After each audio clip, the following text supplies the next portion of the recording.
AP. AP का मतलब क्या होता है? Arithmetic progression. अब अरिथमेटिक प्रोग्रेशन का मतलब होता है समांतर श्रेणी। हिंदी में इसको अगर हम समझते हैं तो ज्यादा क्लियर होगा।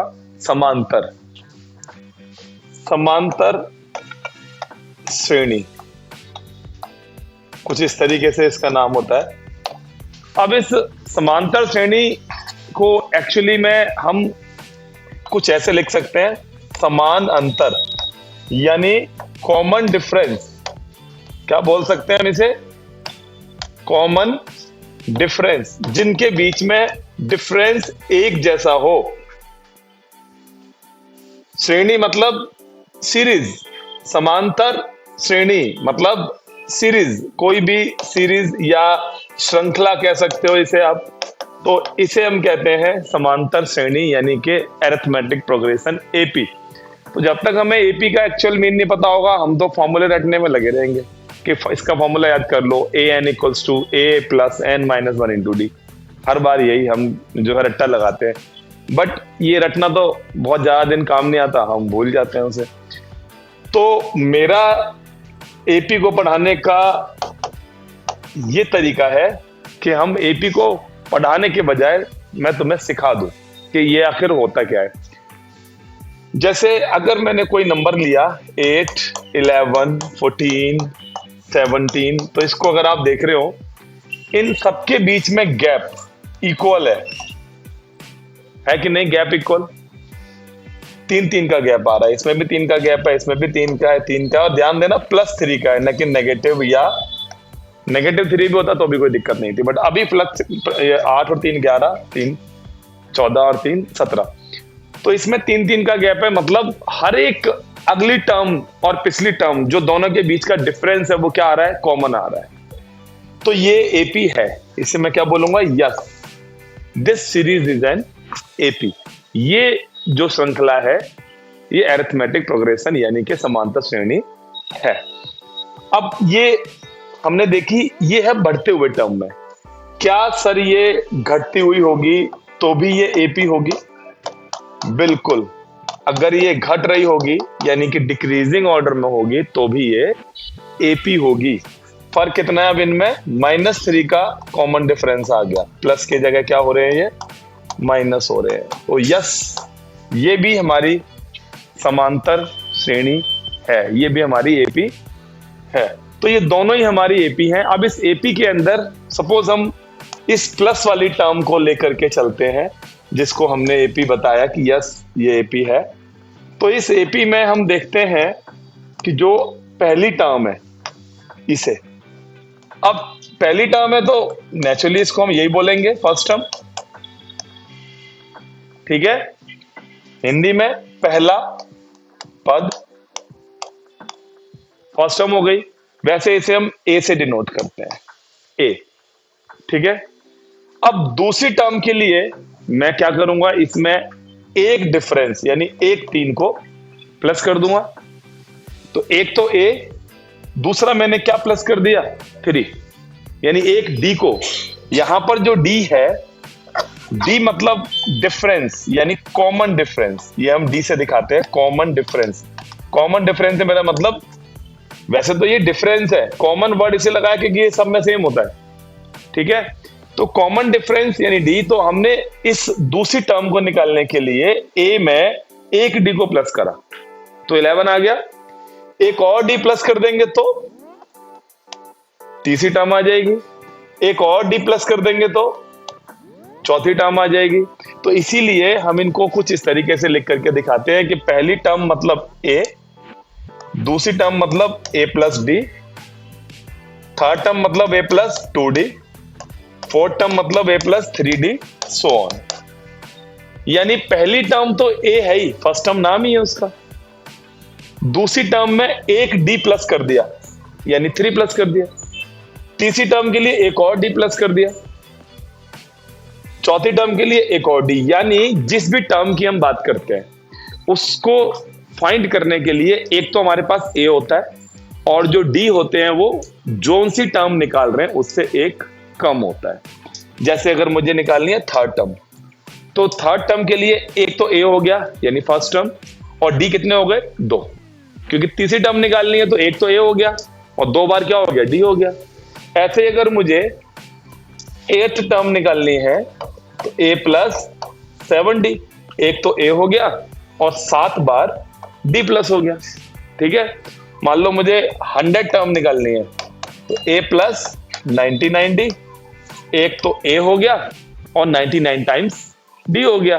तो कोई भी टर्म निकालनी हो तो इस वजह से इसका टर्म का फॉर्मूला बनता है a n equals to a plus n minus 1 into D. एक बार a और मतलब जितने टर्म हमसे पूछे गए हैं, जो टर्म हमसे पूछी गई है उससे एक कम टाइम्स d होता है, तो इसको हम नाम दे देते हैं फॉर्मूला। जबकि ये फॉर्मूला क्या है, बिल्कुल आपके सामने है, बहुत ही इजी सीक्वेंस होता है ये। ठीक है, तो ये अरिथमेटिक यानी कि अरिथमेटिक सीक्वेंस है। तो अब हम इसमें आते हैं। सपोज मेरे पास एक नंबर किसने दिया 2, 4, 8, 16 और कहा कि इसको चेक करो क्या ये एपी है, क्या ये एपी है।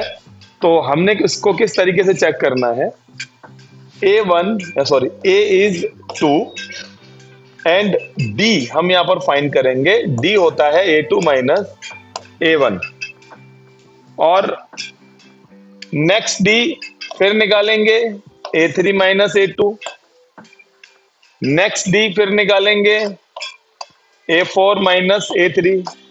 पॉज कर। तो अब यहां पर हम क्या करेंगे, हमारे पास 4 टर्म है, पहले इनके बीच का डी निकाला, फिर इनके बीच का डी निकाला, फिर इनके बीच का डी निकाला। सपोज एक और टर्म होती तो हम एक और डी निकाल देते। अब हम इनके डिफरेंस को फाइंड करेंगे। अब वो डिफरेंस अगर कॉमन आ गया, मतलब इक्वल आ गया, तो ये एपी है, अगर नहीं आया तो नहीं है। सीधी सी बात है। एपी कब होगी? जब उनके बीच का गैप सब में क्या होगा? इक्वल होगा। नहीं हो रहा तो नहीं होगा। अब इसको थोड़ा सा अच्छे से लिखते हैं। ए मतलब फर्स्ट टर्म, अब D1 equals to A2 minus A1, D2 A3 minus A2, D3 A4 minus A3। ठीक है, तो यहां हमने देखा पहला डी निकाला 4 minus 2 which is equals to 2, दूसरा डी निकाला 8 minus 4 which is equals to 4। जब पहले ही D1 और D2 इक्वल नहीं आए तो तीसरा डी निकालने की जरूरत बिल्कुल नहीं है। हम यहां बोल देंगे here D1 is not equal D2 so this series is not an AP। ये AP नहीं, क्योंकि यहां पर डिफरेंस कॉमन नहीं है। लेकिन अगर ये सीरीज हमारे पास ये ना होती, इसके बदले कुछ और सीरीज होती, लेट अस सपोज कि अगर हमारे पास होता कुछ और नंबर 8, 15, 22, 29 एंड सो ऑन, तो यहां पर हम एक ही जगह 8 ले लेते। ठीक है, फिर हम A2 माइनस A1 यानी 15 माइनस 8 लेते। ये हमारी पहला डिफरेंस निकल आया। फिर A3 minus A2, 22 minus 8, sorry 15, A2 15 है ना हमारे पास, ये भी 7 निकल आया। जब 2 डी इक्वल आ गए तो फिर तीसरा भी आपने जो है फाइंड करना होगा। 29 माइनस 22, ये भी कितना निकल आया? 7।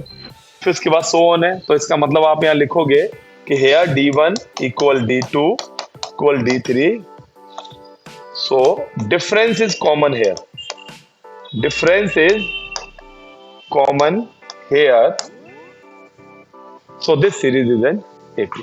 तो ये सीरीज हमारी क्या है? AP है।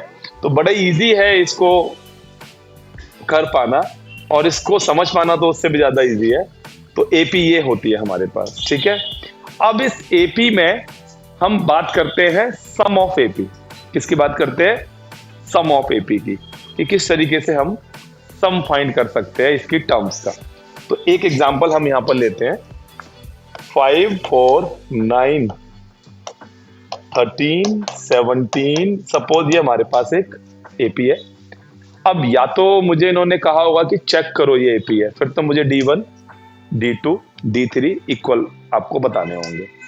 लेकिन अगर ये कहता है चेक का कुछ नहीं कहता, सीधा कहता है दिस इज एन AP, इसमें इतने टर्म का सम निकाल के दिखाओ।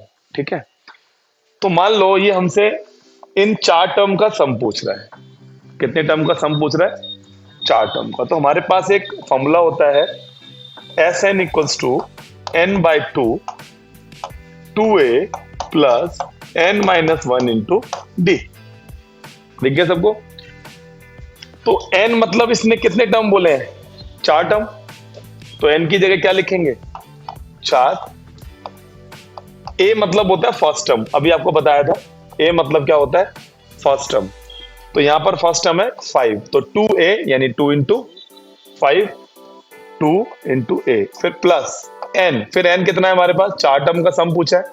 सम कितने टर्म का निकाल रहे हैं हम? 4 टर्म का।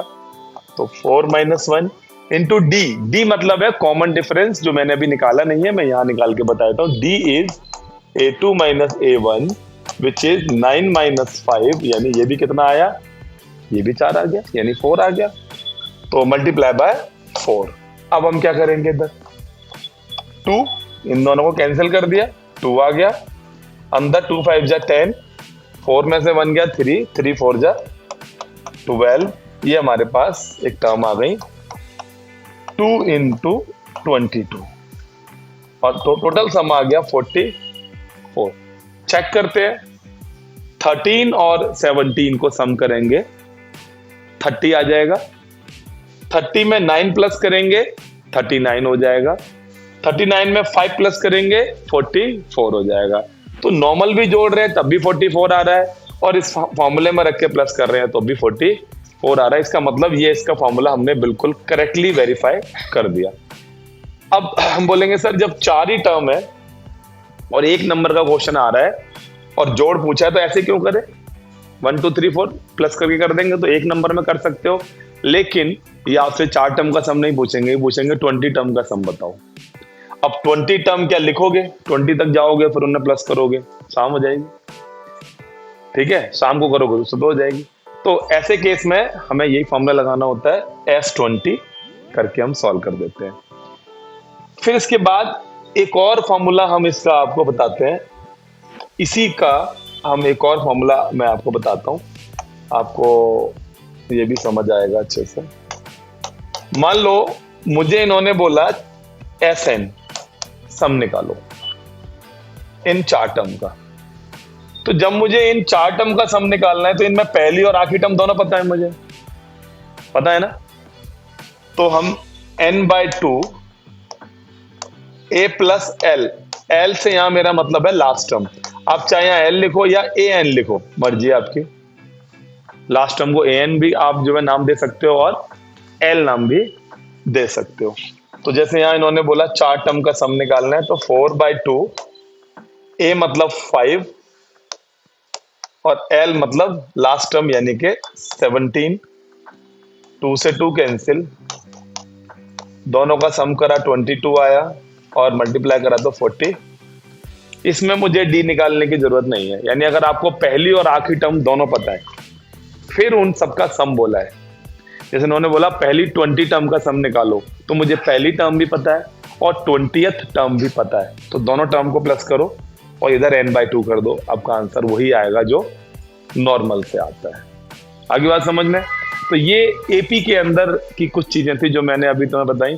अब इनको आराम से बैठ के सही तरीके से एक एक चीज को फॉलो करके कि कैसे डिफरेंस निकालना है, कैसे फर्स्ट टर्म किसे कहते हैं, ठीक है ना। और डिक्रीजिंग ऑर्डर में जब आपकी एपी होती है तो वहां डी जो होता है वो नेगेटिव होता है, जिसका एक एग्जांपल छोटा सा बताता हूं। 9 5 और 1 और इससे पहले एक टर्म ले लेते हैं 13 और डॉट डॉट डॉट। अब इसमें हमसे कहते हैं कि जी 8th टर्म निकालो, तो A8 A प्लस 7D, एक कम हो जाता है D, A की जगह कितना आएगा 13 7 और D की जगह कितना आएगा, D है -4। कैसे पता लगा? हमेशा सेकंड टर्म में से फर्स्ट टर्म माइनस करनी होती है। अगर नेगेटिव आंसर आएगा तो आने दो, क्योंकि डी तो नेगेटिव हो सकता है डिक्रीजिंग ऑर्डर में। तो ये -4 से मल्टीप्लाई होगा, तो 13 माइनस प्लस माइनस माइनस 7 4 जा 28, ये बच गया हमारे पास माइनस का 15। तो जो मेरी जो टर्म आएगी कौन सी 8th टर्म, वो इसमें लेस करते करते करते करते -15 हो जाएगी, यानी -15 टर्म आएगी। चेक कर लेते हैं इसमें से 4 लेस करो -3, फिर 4 लेस करो -7, और 4 -11, फिर और 4 -15। देखो चेक करो, 1 2 3 4 5 6 7 8 टर्म कौन सी आ रही है हमारी? -15 आ रही है। तो इसमें डी की जगह आपने ऑलवेज नेगेटिव वैल्यू का यूज करना है, क्योंकि ये डिक्रीजिंग ऑर्डर में है। ठीक है, चलिए, थैंक यू।